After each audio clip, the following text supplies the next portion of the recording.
Welcome back to Half Moon's Picks, and this is week 9 in the NFL. I had a fairly good week last week. I can't complain. I did make a couple mistakes on my picks as far as not knowing who the quarterback was starting, like Cutler starting for the Bears, or who's starting for the Browns, McCown.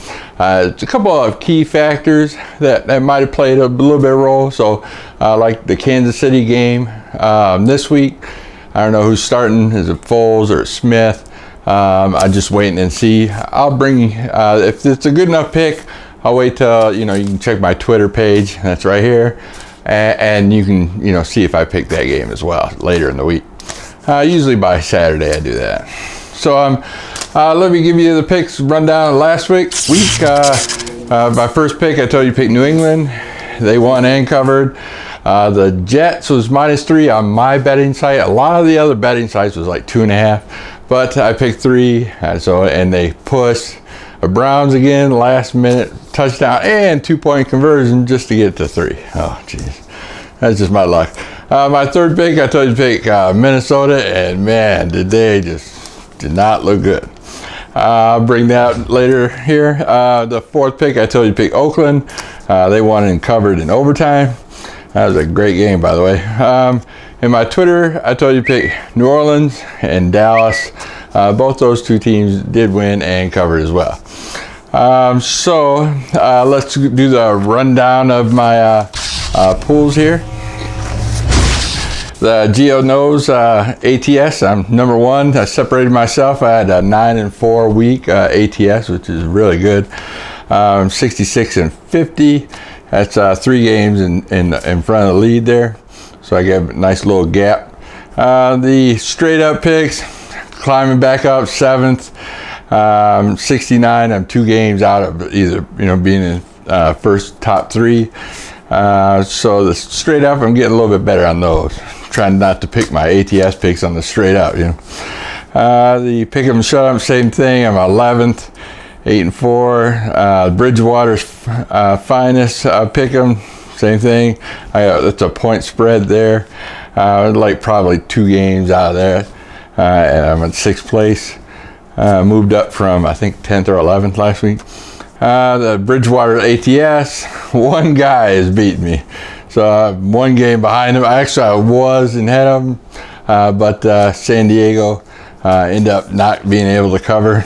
So he did a 10-3 because he had Denver and I had San Diego. That was 1 game that mixed us. Hatbox Pick'em League, in 10th. That's a straight up pool as well. The PSI Gridiron Gang, that's the big money pool. 2nd place. Like I said, I would have been first if San Diego would have covered, but they didn't. And I won the week though. In the sports fan entertainment picks, I am now at the 100 spot. So I climbed my way up there out of 450 people. Like I said, I had a great week here. I'm trying to get at least top 10 all of them and try to hold position. Like when it comes to these pools, it is you want to stay steady, so you don't want to go below 500. And it's like that when you're gambling for the picks as well. I did get eliminated out of my Hatbox elimination. Thanks, Minnesota. I should never put them in there. A lot of people, like 56% of the people picked Minnesota. So a lot of people got eliminated off that game. I can imagine how much money Vegas made on that. So, all right, this is week 9. Let's get this week rolling.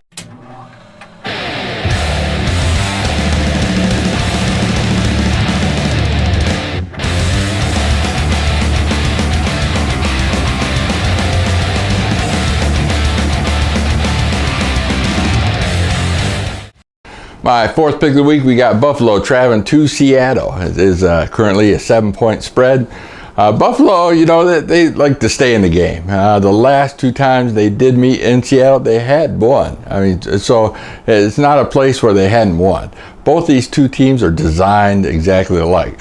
Kind of running up the gut, short passes, slowly move it down the field.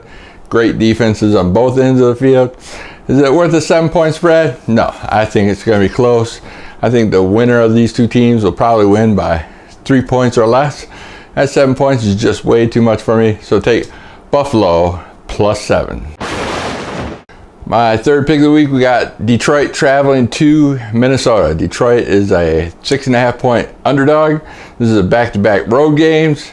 They don't do fairly well on the road, but they are getting healthier. A lot of mental mistakes for Detroit. They just need to get the head in the game. On the other side of the ball is the Vikings. They are like offensive lines injured. A lot of key injuries. They have no running back, no running game whatsoever. Dead last in the league in offense combined. Bradford's picking himself up on against the Bears defense. Bears defense ain't that great. I mean, they got some decent cornerbacks, but nothing to talk home, write home about. So they are slowly declining as well. They lost their last 2 games. Detroit head in there. Let me give you a quick rundown what this game's going to look like. You see my point now. That's all it's going to be. It's going to be a horrible game, low scoring, 10-7 victory. Whoever's going to win it.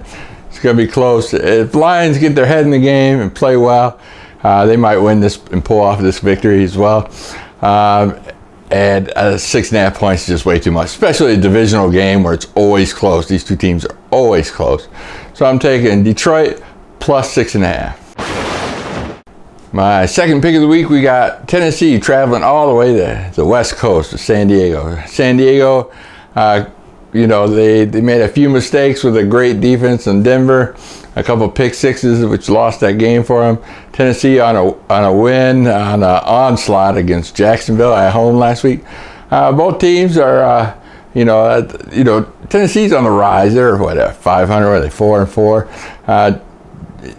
San Diego at home plays a lot better than they do on the road.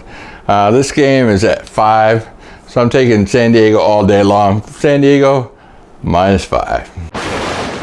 And my number 1 pick of the week, we got Dallas traveling to Cleveland. Actually, someone said they're going to actually pick Cleveland. And I can't believe they're going to pick Cleveland. I mean, they're like, Dallas, they played tough against Philadelphia. That was a divisional game. And Dallas actually plays better on the road. I mean, look how badly they beat Green Bay. You're like, oh, Green Bay's kind of, beat up right now. But they're not as beat up as Cleveland is. Cleveland is just straight up garbage right now. And they have not won a game all year. They keep it close in a couple games, and lower, lesser teams like, the Jets or somebody. But this game here, this is way out of their league. This game's go past 7.5 points. So take Dallas -7.5. And that's it for the week. I went back and I looked, see how many people actually picked Chicago. I only found one person. That was Billy B. He's on the Hatbox channel. His link's below. I'll give him a shout out. But he actually picked Chicago with the spread. That's all I found. He didn't pick them straight up, but he did pick them with the spread. Even out of all the vast pools, even the Minnesota loss wasn't that big on that pool loss because everybody had Minnesota.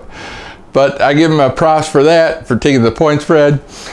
And that should do it for the week. Go ahead and follow me on Twitter. My Twitter handle's right there. Links below for the YouTube Prognostication channel. Also check us out on Facebook. We talk football all the time. Real fun. Join these pools. Have a great time. And that's it. Well, I'll see you next week. Peace. Hold up. I forgot something. Ugh. Yeah, I forgot to tell you who won the contest. I told you to pick who's the best, who got the closest score last week. It was Mr. Tick Gamer. Mr. Tick Gamer. He picked New England 37, Buffalo 24. He was 5 points off. So I'm going to do another one. This is a big list here. I had to I'll run down all the picks. He was the closest one. Congratulations. This week I'm going to tell you to pick a team and a score. It don't matter which team, and it don't matter what score. So for me, see if you can beat me. I picked Detroit Lions, and I'll pick 20. All right, see you next week. Peace.